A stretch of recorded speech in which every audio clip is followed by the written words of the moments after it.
विराटनगर का ये एक पहाड़ी ऐसी पहाड़ी है जिसकी वजह से हर रोज बड़े बड़े जो ट्रकों का आवागमन होना चाहिए वो भारी रुकावट आई हुई है, जिसकी वजह अखबारों को के माध्यम से जो ये कार्यक्रम हो रहा है मैं बधाई देना चाहता हूँ। विराटनगर की बातचीत की जाए तो आज पूरे देश में संक्रमण काल की स्थिति है। पूरे देश में हम देख रहे हैं सबसे बड़ी समस्या जो विराटनगर की है वो ये है कि यहाँ सरकारी कॉलेज नहीं है पढ़ने के लिए।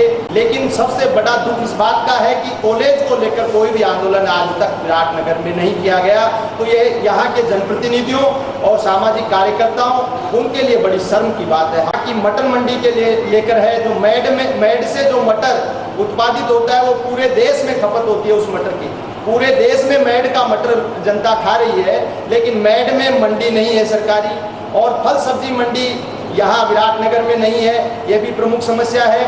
सरकारी खरीद केंद्र जो खोले जाने चाहिए, जो मुख्यमंत्री की नीति में था, कृषि नीति में था, सरकारी खरीद केंद्र विराटनगर विधानसभा क्षेत्र में कहीं भी नहीं खोला गया है। तीसरी जो समस्या है कि यहाँ के जो रोडों की समस्या है रोड जो पहाड़ी जैसा पूर्व में बताया, पूर्णतः सारे रोड जो हैं जो ओवर ब्रेकर हैं उन रोडों से संबंधित जो निस्तारण किया जाए रूट का, तो वो रूट का निस्तारण यहाँ निश्चित रूप से नहीं किया गया है। और जो समस्या है जो यहाँ धरोहर है, स्मारक हैं, उनको राष्ट्रीय स्मारक की श्रेणी में आते हैं। हम इतिहास पढ़ते हैं तो निश्चित रूप से बैराग की सभ्यता हम बाणगंगा नदी के किनारे पाते हैं और उसमें कई चीजें हमें पढ़ने को मिलती है। नहीं पता कि बीजक की पहाड़ी कहाँ है, बैराग के लड़कों को नहीं पता, तो इससे बड़ा दुर्भाग्य क्या हो सकता है।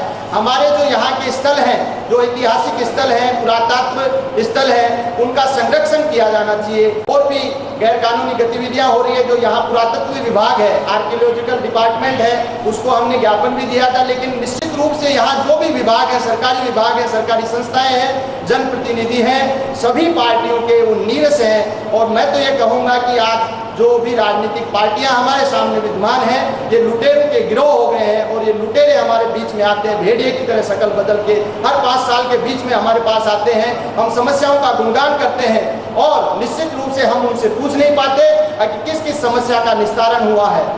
विराटनगर का देखा जाए तो विराटनगर में मेरे साथ जो भी आए हैं या जो भी व्यक्ति आता है या नया बाहर से, दिल्ली से, मध्य प्रदेश से लोग घूमने आते हैं और निश्चित रूप से विराटनगर में प्रवेश करते उन्हें ऐसा लगता है कि प्रकृति की गोद में आ गए हैं।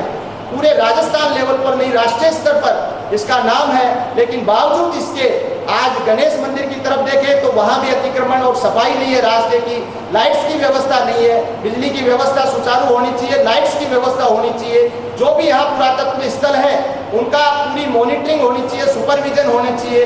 और निश्चित रूप से यहाँ का नेतृत्व का संकट है इस क्षेत्र में और जनता भी पूर्णतः नीरस और जनशून्य दिखाई देता है। संवेदनहीनता की हद होती है कि कोई भी मुद्दा, आज जो जन समस्याएं चर्चा हो रही है, इसका मुद्दा पिछले 5 सालों में यहाँ आंदोलन के रूप में कोई भी मुद्दा शकल नहीं ले पाया है। तो निश्चित रूप से कहीं ना कहीं जनता की जागृति के लिए काम करना होगा।